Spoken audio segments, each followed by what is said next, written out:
So you want to get your HGV license. Well, in this video, I'm going to take you through the 4 things you need to do to get your HGV license, plus 1 thing you'll need to do so you can actually earn money driving a HGV.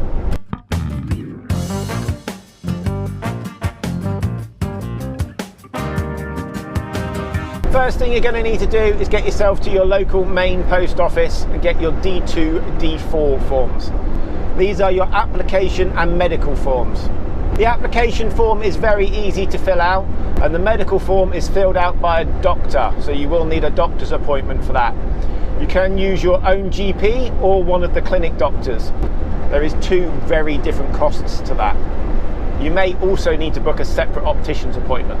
Those forms are sent off to the DVLA, who will process them, and providing you meet the correct requirements, they will issue you your provisional entitlement. The next step is the theory and hazard perception.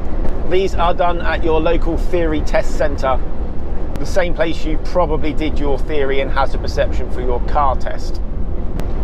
The theory test is 100 questions and the pass mark is 85%. The hazard perception is the video clips that test your ability to identify and react to hazards.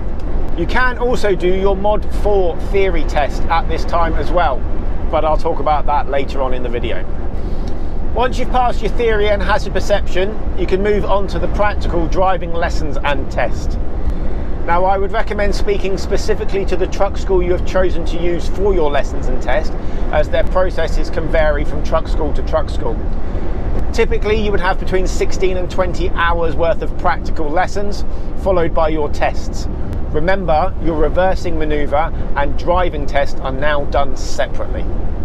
Once you've passed your practical test, you can move on to the initial CPC, the Module 4. This is done in 2 parts. The theory test I mentioned earlier and a practical examination. The theory test is a case study based on your theory knowledge. The practical examination is practical examples of load security and walk around daily checks, for example.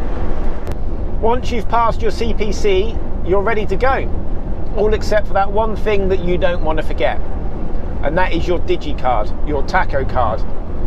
You order this from the DVLA, and you can do that at any time throughout this process, so I'd recommend getting that done nice and early so it's there ready for you once you've passed your tests. Hopefully you found the information in this video helpful. If you did, please like, comment, subscribe, and keep an eye out for the next video where I take you through the costs of getting your HGV license.